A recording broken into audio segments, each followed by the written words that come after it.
Aisha, and I'm a former host of Mocha Single Mothers by Choice, or SMCs. Like you, as an SMC, I decided to become a mother knowing I'd be the sole care provider and parent for my children, at least at the outset. The Mocha stood for Black, so I'm using the word Black, and I'll be discussing being a single mother by choice from a Black woman's lens. You'll connect with all the interesting and fun things about this non-traditional path, like discussing which sperm to use and some hard truths about fertility and the realities of dating as a single mother who doesn't have a co-parent to rely on occasionally, and what it's actually like to parent as an S&C. This is the Black Single Mothers by Choice podcast. What are my options if I can't find a Black donor and I want my child to match my skin color?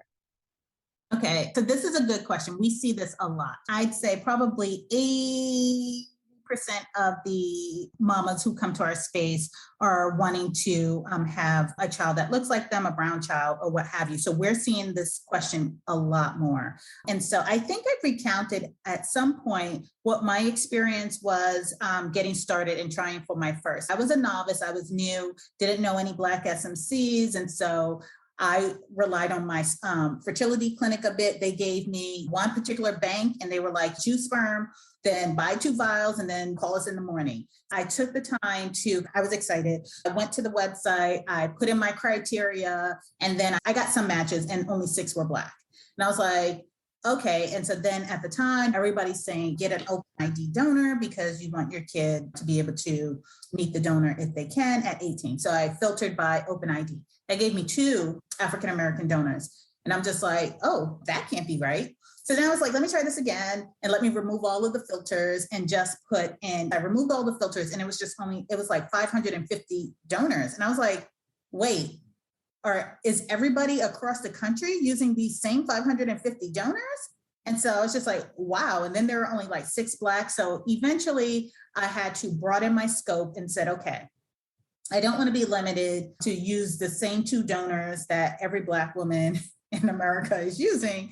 So let me broaden my scope. And so I started looking across the brown, Black color spectrum. Now I had dated interracially when I was dating. So I knew that there were people who were not considered Black, but who were browner or just brown as me. And so that allowed me to just expand that search just a little bit. So I ended up finding a brown donor because more so than race, if I couldn't have an actual African-American donor, I wanted my child to visibly look like a Black child, look like they belong to me. And so then that took me into the brown spectrum. And so once I found brown, I also wanted hair texture that resembled mine just a bit, and so that I can do cornrows.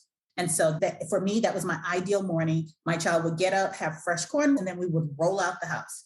And so I ended up finding what I was looking for. It wasn't a Black donor, African-American donor, but it was a donor of color that was a brown donor. And so that's how I went about choosing my donor. You don't know what you're going to get once you have this baby, right? Because literally you got sperm and you are crossing your fingers that you're rolling the dice, right? Like any parent would on what your kid is going to look like. And I will tell you, I had a really funny moment where I was worried that my daughter wasn't going to get brown enough. Like her first summer, I'm like, oh my gosh, like wringing my hands, is the melanin going to kick in?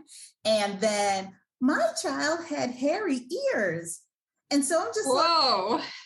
I'm like, what kind of alien being did I create? And so eventually, probably as she moved into 1 year old, the hair eventually fell away. I could have been the mom of a child with hairy ears. And I decided I'm just going to love this little stranger that is going to make an appearance in the world. But it was funny because there are some funny moments as you're going through. And so it doesn't have to be something that's hair raising and hand wringing, but just know, like Hera said, you don't know what you're going to get. And it's a bit funny because I was like, oh my gosh, can we trim this?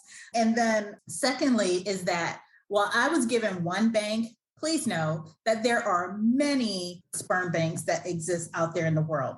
I was at the beginning stages. I did not know any better. So I just went with what my bank gave me. But there are tons of banks. And if you're in our space or in any FMC spaces, people will give you an idea of which banks have Black donors. And I love them because they will let us know new Black donor has appeared at a particular bank, and all that fun community building. Okay. Next question. Does IVF hurt? Oh, so I bruised with IVF, but I don't think it was too painful. Now, for people who are deathly afraid of needles and have a lower pain tolerance, it is going to be what it is going to be. Like I keep saying, you got to be in it to win it.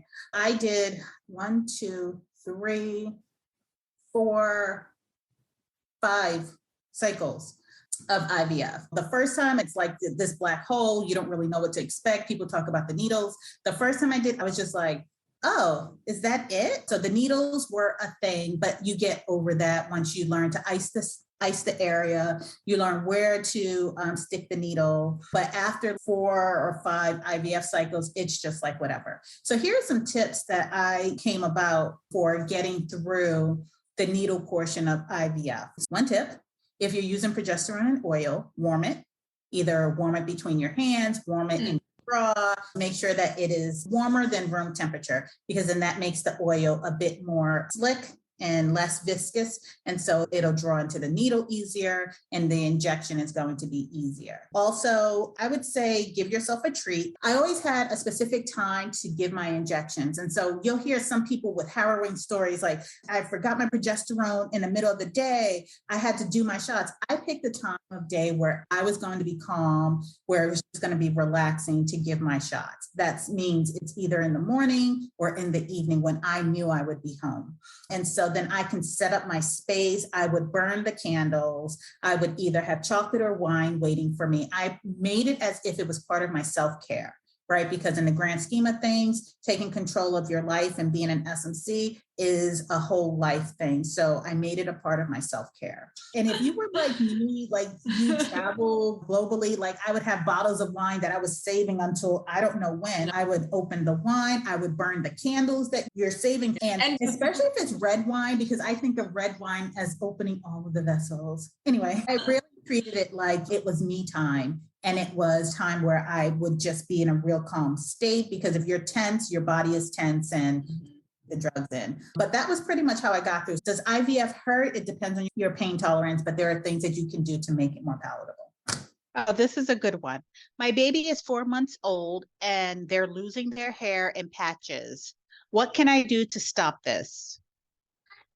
Like all of that stuff changes once you hit the air. So expect your baby's skin to get acne or eczema, because their body, their skin is adjusting to life outside of the womb, which can be quite harsh, right? And so they're going to go through all of these different changes. And hair loss, unfortunately, is one of the changes, because their baby hair, that in utero hair, is starting to change and starting to fall out.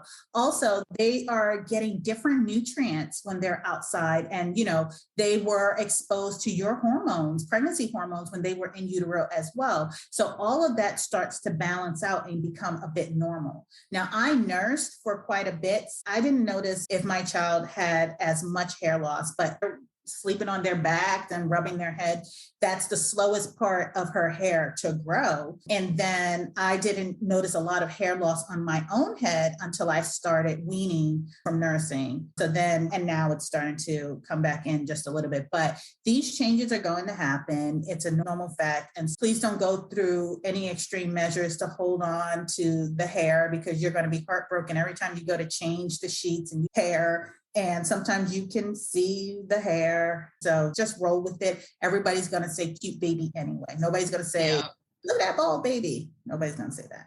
I will say, so with my first child, she was baldy. Like all she had was a patch of hair in the front, this patch of hair in the front. And I would say, similar to Hera, I tried really hard to not emphasize hair. I'm glad that she got to see me do the big chop and transition my hair and see it grow and see it short and see it long. And then that way it's just part of the landscape in our family. And then also we've cut her hair at least twice. And so now she's starting to have preferences about what she wants to see or what she wants to do to her hair. I just say, yeah, if we could de-emphasize that a bit, just de-emphasize it. Just let the kid just be and grow into, because I can tell you, trying to do cornrows or trying to do a kid's hair in general can sometimes be traumatic, especially if they have tender heads or what have you. So I don't even look at hair anymore. It is something that I have to do and something I have to get her through because it is just such a scene in our, and so I just want it neat, and I just don't want to have the tears. Next question. My child is getting to the reading age, and I'm noticing that most of these books at her level feature white kids with a mom and a dad. How can I be intentional about what he's reading so that they're able to also see their family and themselves reflected in what they're reading? I really want to make sure my kid is where I need them to be, and it extends out to their friends, but that requires more effort on my part to be extroverted. I'm not that. Thank goodness for Amazon, for everything that people can say about Amazon. Amazon has really broadened the accessibility to diverse books and diverse materials for kids. And so I've really leveraged that. In my household, I will rarely have books that have white characters. And so my approach is different. As a Black person, I don't look to the schools to do anything more for my kid. I believe that they will offer books the way that they offer history lessons, that there's a gap in what is actually the reality classroom. So I've always looked at teaching in the classroom as I'm going to heavily supplement for my daughter and whomever friends are around. To that extent, I was proactive about finding Black books, Black authors and things like that. So we do have I Love My Hair, which is a fun book. Our ultimate favorite is I Like Myself, I Like Me, and frizzy-haired brown child. I love myself, I love me. I am who I'm meant to be. And even when I look a mess, I don't love me any less. Definitely one of our favorite little books. So I keep a rotation, and not just books that imply making up for something that is lacking, right? So I don't want books that is just, oh, you're great. I want books that show Black children, Black families doing everyday Black things, like going to school, going to the park, playing with friends, making dinner and cooking. And so I really try to go out of my way to find diverse books, diverse characters, and things like that. If you go to our website, mochasnc.com, we actually have a section on Black affirming books, which are books that both Hera and I have in our library. We got together and we put together this list. Our ultimate favorite earlier this year is a book, Tallulah, the Tooth Fairy CEO. And it is the cutest book. And so, yeah, I get a kick out of buying kids' books with diverse characters because they didn't exist when I was a kid. So now I relive all of that affirmation. And so, yeah, I say seek it out. And then I would go the extra mile. Parents were allowed in the classroom prior to the pandemic where they would have days where you would do readings like every Thursday or something, and a parent would come up. And those would be the opportunities that I would bring in the Black affirming books to read to them and dare the teacher to tell me no. That was a lot of fun and my thumb to the establishment. But yeah, it takes us all. What are some things I can do to support my body while trying to conceive? Good question. During the time and the periods that I'm trying to conceive, it's all about me, right? And I put those firm boundaries in place. If that means limiting my interactions with people who stress me out, limiting stressful situations because stress will impact the body, and trying to conceive is part of the body. And I would do things that are enriching to my body. I would eat better foods, drink the red wine, but I would indulge in things that are extremely healthy and healing to my body as I'm going. Drink lots of water, watch lots of funny shows, find ways to divert myself from the actual process, but really just being intentional about who's around you, what music you're listening to, what you're watching, what you're consuming, both food-wise. And funny story, I spent both of my pregnancies trying to find a prenatal massage that had a table with the cutout. And I'm just like, and then when my second pregnancy turned into the shit show that it was, I was just like, oh, there goes that, because everything was just then a rush. But yeah, I would say If massage is your thing, find that massage place that has a table with the cutout. Mm-hmm. I'm having trouble getting pregnant and I see all of my friends popping out babies. I'm having a really hard time being happy for them. How should I handle the fact that I want to be happy for them, but I can't help being frustrated about my own situation? I say honor your feelings because it reveals itself in unexpected and unintended ways. Other people's lives are not a reality show. It's just a crack into what their entire lives is about. Making the assumption that someone got pregnant easily, the assumption that, oh, why are they getting married and not, is a real dangerous assumption to make, because we all know that everything is not what it seems. Now, that being said, own your feelings and decide what boundaries you need to put in place. If it is too triggering to go to a baby shower or have these conversations early in the pregnancy, buy yourself some time. There are ways that you can gracefully have these conversations. You can say, I've got this huge project at work. I'm so happy for you. And then send them a gift package. This is totally a situation where you could throw money at it if you have it. Send them body butters to buy some time to get through this fictional project, which is just buying yourself some grace and space. Also, I've been in this situation. I've been the adult woman pining for kids and family members popping out babies, having baby showers, getting abortions, having more babies, and then having to sit on the sidelines and be like, this is not right. This is not fair. Mm-hmm. And so at some point, you do hit a breaking point where you have to say, this baby shower, I can't go to. This wedding reception, I can't really support. And so just trying to think of graceful ways. So maybe you do send the gift. Maybe you go to the baby shower, but you have something booked after during that time. So you legitimately have a graceful exit. Like, I can only spend 45 minutes here and I want to see you open your gifts and then I'm going to go. What time do you think you'll be opening gifts? And then you're there, you put in face, and then you're out. It is a real precarious situation because there are so many emotions involved on all parts. And you want to make sure that you navigate that with some care. What do you say to women who look at this path as a last option for broken and downtrodden women? On an off day, I will say you don't have to choose this path, period.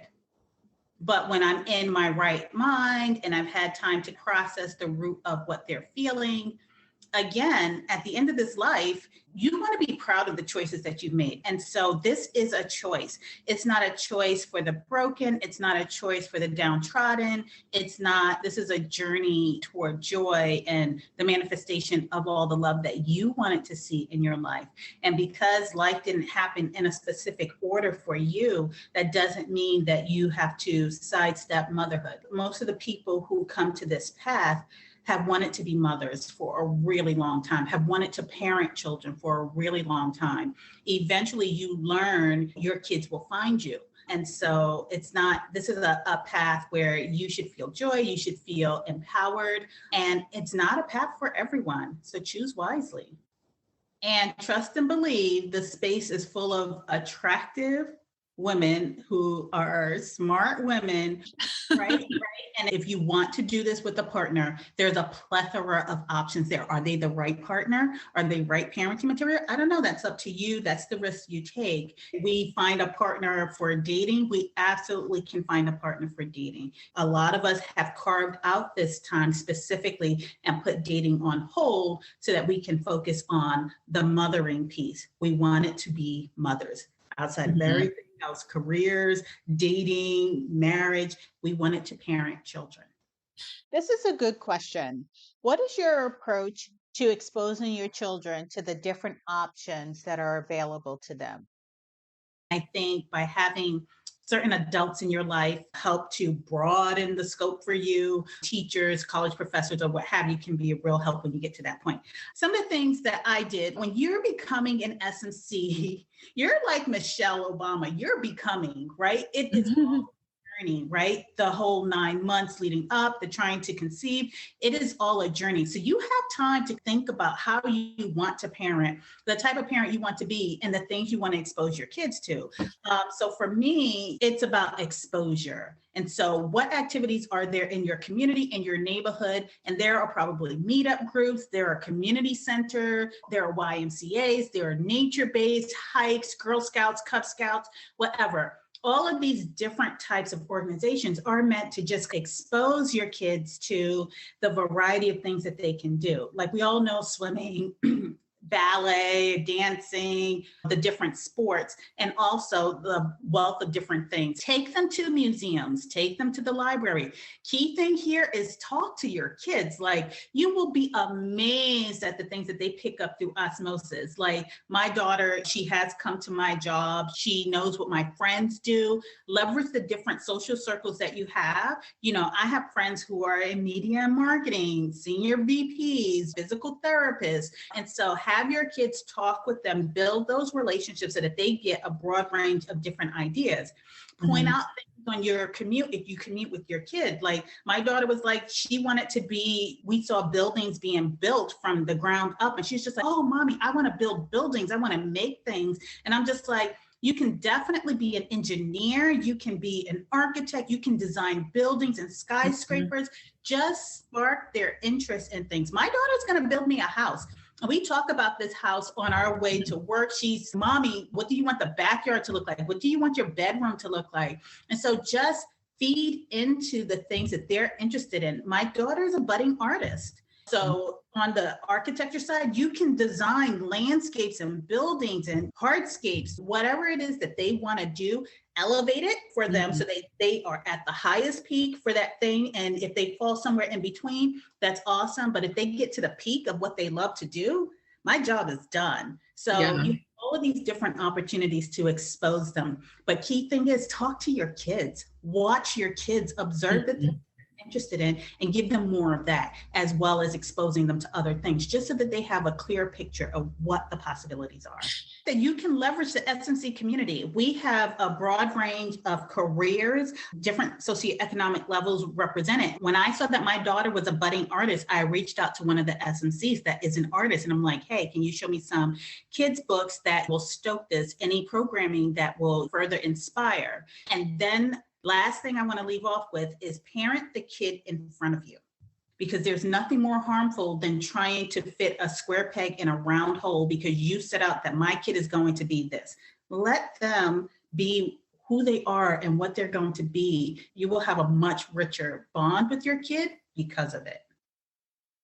All right, last question. We get this one a lot. How do you deal with unsolicited advice from family, friends, and strangers? I will tell you, I tend to walk around when I have my kids with resting bitch face. I'm not here for the play. And so for strangers, I rarely get questions or assumptions from strangers other than what they would infer and microaggress against Black women. But for family and friends, they will usually lead the conversation with, I wouldn't want to do that. I'm not sure. Oh, that's so sad for you. And my clipped response is, thank you. Luckily, it's my life and not yours, right? These are decisions for me and not you. So what you might not be able to handle, I definitely can handle. And we're different people. And then shuts down the conversation. Keep in mind that also people tend to speak from a real self-centered perspective. And so they're speaking to what their needs are and not necessarily seeing you or your needs. And then to the people who are like, why don't you just go to a bar and get knocked up? Do you not know how babies are made? Do you not know the risk that you're exposing your body to from a health, STI, and STD perspective? I would hate to have to also carry an HIV status with me along with my pregnancy. So let that be caution. Well, Pod, thank you so much for taking the time to listen. If you like what you've heard, please share this podcast with your girlfriends, and I'd love to hear your thoughts about the topics covered in this episode. So email me at mochasnc@gmail.com. If you found value in the topics covered, consider making a donation using the link in the show notes below. Till next time, Pod. Bye now.